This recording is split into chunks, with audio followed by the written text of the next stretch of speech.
खडसेचं बघितलं तर खडसे म्हणतात मला फसवण्यासाठी माझ्या नातेवाईकांना माझ्या गावाला फसवणूक सुरू आहे आणि सत्ताधारी स्वतः हे सगळं करत आहे असं त्यांचं म्हणणं आहे. सत्य आहे, काही असत्य नाही याच्यामध्ये. कारण पोलीस एवढे फारच कार्यक्षम झाले, एक एक 2-2, 3-3 ग्रॅम अंमली पदार्थ पकडण्यासाठी 3-3, 4-4 दिवस दबा धरून बसलेले आहेत. या त्याला पोलिसांना आमच्यावर कुठं कुठं मिळतात आम्ही दाखवतो, ट्रक भरून येतात तिथं, त्याच्याकडे लक्ष नाही पोलिसांचं, पण 3 ग्रॅमकडे लक्ष आहे. आणि ज्याच्याकडे आढळलं एका लेडीच्या पर्समध्ये तिला जामीन द्या म्हणतात पोलीस, आणि ज्याच्याकडे आढळलं नाही त्याला PCR मागतात पोलीस. वाटतं ह्या सगळ्या गोष्टी जर बघितल्या तर हा सगळं प्लांट सगळ्या गोष्टी दिसत आहेत. कारण मी सगळं काल कोर्टाची कारवाई वगैरे सगळं बघितलं, माहिती घेतली, त्याच्यात लक्षात आलं की ज्या महिलेच्या पर्समध्ये या सगळ्या गोष्टी सापडल्या तिला MCR झालेला आहे, पोलिसांनी त्यांचा जामीन होऊ दिलेला आहे.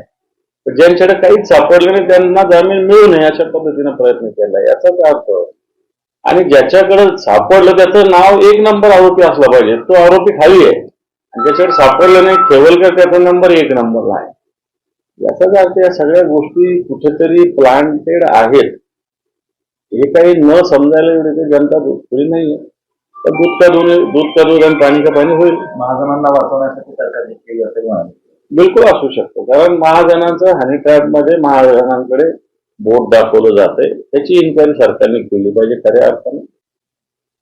जर असं आरोप असेल तर हे पहा, जसं सीतेनं परीक्षा दिली तशी मंत्र्यांनी परीक्षा द्यावी ना, पण मी नाही त्याच्यामध्ये हो त्या चौकशी असं म्हणायला काय प्रॉब्लेम मात्र,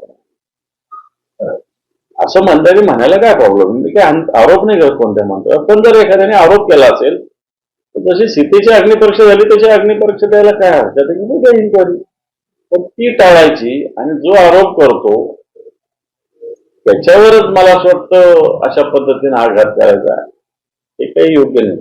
काल निवडणूक आयुक्तांनी मराठवाड्याची बैठक घेतली आणि त्यामध्ये असं संकेत दिले की अगोदर जिल्हा परिषद आणि पंचायत समितीच्या निवडणुका होतील आणि त्यानंतर मनपाच्या होतील, कारण की मनुष्यबळ आणि इतर असंच होईल ना, एका वेळेस होणार नाही. कारण जिल्हा परिषद पंचायत समित्या मग याला मला माझ्या माहितीप्रमाणे वोटिंग मशीन किती अवेलेबल आहे, मग त्या कोणत्या, हा पण महत्वाचा मुद्दा आहे. आणि माझ्या माहितीप्रमाणे जिल्हा परिषद पंचायत समिती आधी होती, नंतर नगरपालिका होतील आणि नंतर शेवटी महापालिका होतील असा माझा अंदाज.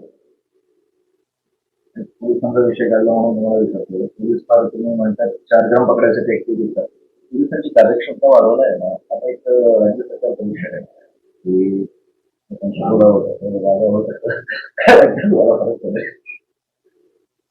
सगळेच पोलीस दोषी असं मी म्हणणार नाही, सगळेच पोलीस चांगले नसतात असं वक्तव्य मुळीच करणार काही असतात सगळ्या ठिकाणी.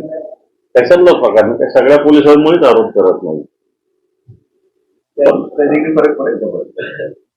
ऑलरेडी ट्रेनिंग अशी होत असते पोलिसांची, अधिकाऱ्यांची, त्याला नव्याने काही करण्याची गरज नाही, ऑलरेडी ट्रेनिंग होत असते. आणि मला असं वाटतं सामान्य माणसाला काही तिकीट्स माहिती असतात तर पोलिसांना ते माहिती नसावे का.